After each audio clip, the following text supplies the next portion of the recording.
warm. I'm not sure what the temperature is out here because I'm out the back. It was 35 at the front, which is why I chose to come out here. Because are you on an angle? Oh, well, I'm sure you'll be fine. Yeah, too warm out there. We've been closed in since we've been home.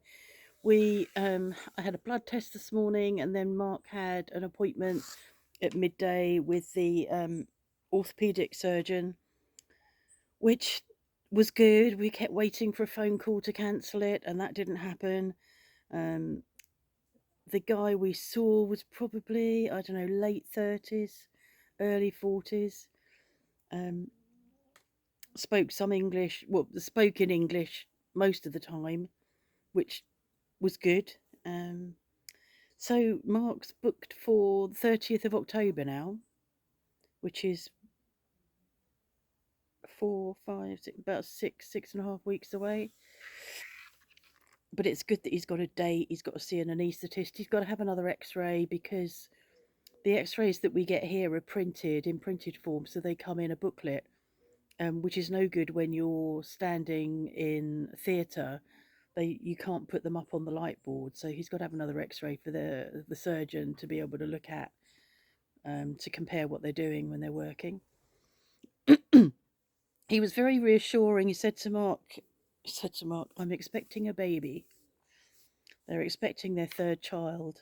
And he said, if I'm not here for that reason, my colleague will be, and we both work together, and you'll be fine. And we both work the same. So that was reassuring, that I don't think he's going to get cancelled. He also said they've got a load of anaesthetists now, and when we spoke to our doctor, there weren't any anaesthetists locally. So I don't know how all of a sudden they've got plenty of anaesthetists, but that's good too. So that's all good. I noticed this morning when I was letting the chickens out that the cockerel was walking normally. I think normally he lifts, which I can't really think what leg it is, but he lifts a leg and places it sort of carefully.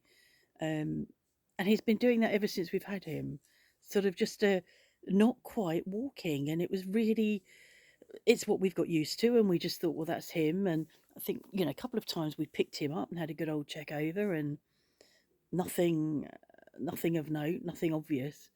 But we oiled him 2 nights ago, oiled his legs and his feet. That's the second time I think he's been done, or it might have been the third time. And I wonder whether whatever was going on for him has been resolved by the Blockade oil, which is brilliant. It really is brilliant. Um, I've said that before, I think. So we need to keep an eye on him and check um, that he's walking okay. But I shall watch him again tonight when they're out there just now waiting and hoping I'll let them in the gate, but I'm not going to. But I'll check him again. But I'm astonished that he's walking so well. What else? Oh, the um, I can smell the lavender. Somebody said, "Why can't we smell the? Why can't you?" I can smell it. I think I probably worded it wrong. It's that you can't smell it, meaning not you can't smell it as in nobody can smell it. It's like you can't smell it because it's on film. I can smell it because I'm here. Um, that's what I meant by that. Sourdough. Still working our way through that loaf. I don't know I'm going to need a loaf. One slice is really filling. It's nice, but it's really filling. So I think that I started started to refeed the starter, but I'm just going to have to keep that on the go until I'm ready to make another loaf. We've got more visitors coming at the beginning of next week, so I think I might go ahead because we're home most of the day tomorrow. I think I might go ahead and get something underway, and then I can just freeze it. I don't know what frozen and then defrosted sourdough's like. Hmm. Maybe I won't do that. I mean, part of the pleasure of sourdough is when it's fresh, isn't it? So I might not do that. We're going to see Oppenheimer on tomorrow. There's a English version on at our local cinema. It's on at 5 o'clock in the evening. We'll go and see that tomorrow. Um, Vicky's coming to clean again on Wednesday. I think we might have art on Thursday. We also have a wood delivery on Thursday, so don't know how that's going to work out. One of us isn't going to be able to go to art, and that's going to be Mark, I think. I don't know. We'll see. And there's something happening Friday. It's one of those weeks where there's something happening every day, and I can't remember. I can't remember what's happening Friday. No, can't remember. But yeah, so be glad when this heat wave's over. Actually, the bedroom when we went up last night, I was expecting to walk upstairs and find the heat again, as we did with the last heat wave. You know, there was a sort of a difference. As you walked upstairs, you could feel it, but it didn't feel like that last night. I'm really pleased, and hopeful it won't again. So yeah, a few days of this, I think. I'm gonna walk you out into the field so you can see Mr. Cockerel. I've just noticed through the gate his tail is really scraggy. I think he's really going into a mole. I'm going to pause you whilst I sort this out. Yeah, he's still being careful about how he places his feet, but that does look better. It's really panting in the heat. Can you see? I don't think it's panting. I don't think chickens pant, but it's one of the things they do when they're stressed is that beak opening is sort of really hot. Look at the state of his tail. I'm hoping that's just him molting. Is that just you molting? Hope you're not getting sick. You hot? One of our first chickens back in Devon, it was a Welsomer chicken. When she went into a complete molt, she lost practically every single feather, and she looked like a dinosaur. It was horrific. But when she grew back her feathers, when they grow back all their feathers, I mean, it takes 2 or 3 months. They just look amazing, you know, really all new and fresh. So she's got her mouth open as well, her beak open. And they've got water out here. Not that that's enough, is it? Water's not enough when it's this hot.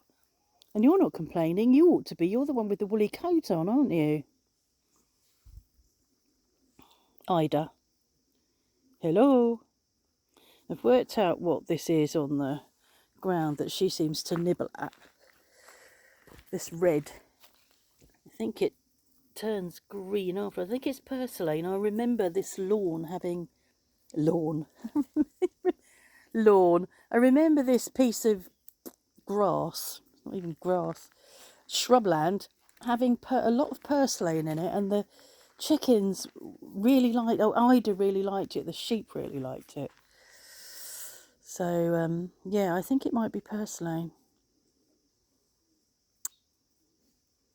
That needs topping up again. There's a bowl there that we put down for insects to get in and out of, wasps and things. That needs topping up. Jazz drinks out of that. And chickens come and drink out of it, but it's not quite as deep as the bowl that you're meant to be drinking out of, is it?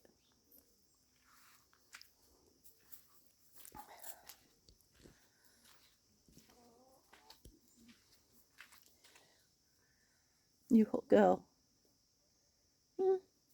You're hot. Been out here all day, haven't you? I've seen you laying on the patio tiles.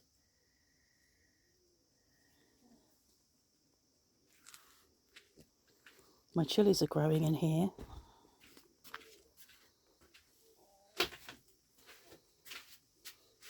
I know it's a bit late in the day. And there are some green shoots. There's a green shoot there.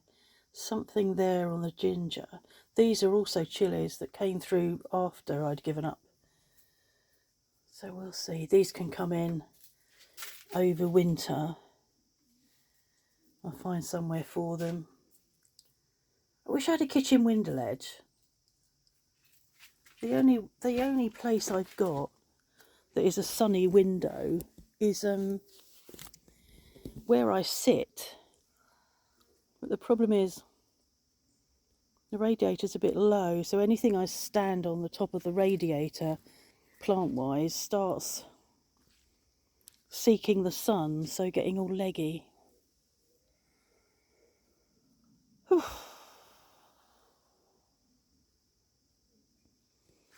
This was really pretty the other day and it's gone over again. Just need to constantly be watering. That's dry, it needs watering. That's another hedge plant. I think that's the problem. Needs to be planted.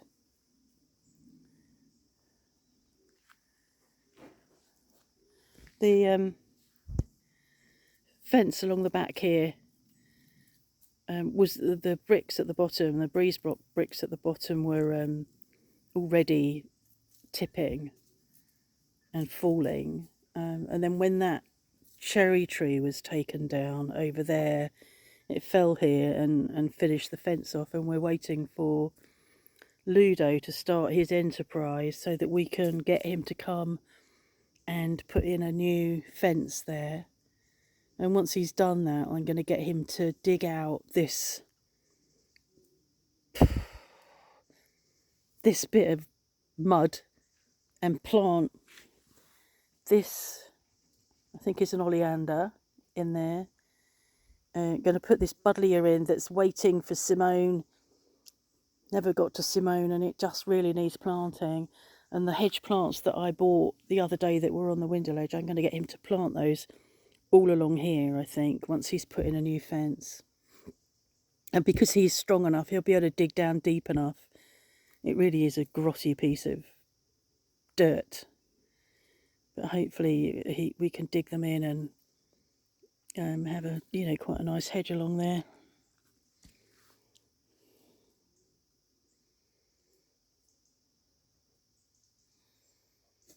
I'm eating all the apples. So many apples dropping off the tree. I picked more the other day. We are eating them. They're really lovely. I think the storm knocked some off, and we had wind and rain a few days back now, before Viv came, I think it was. So there. Are you all right, Mr. Cockerel?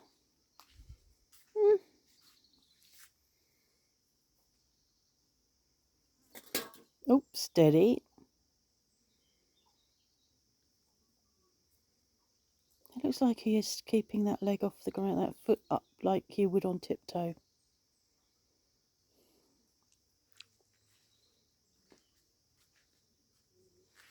What I need to do is to do it the other way around and get Mark to hold him next time and I do the oiling, and I can then check and see.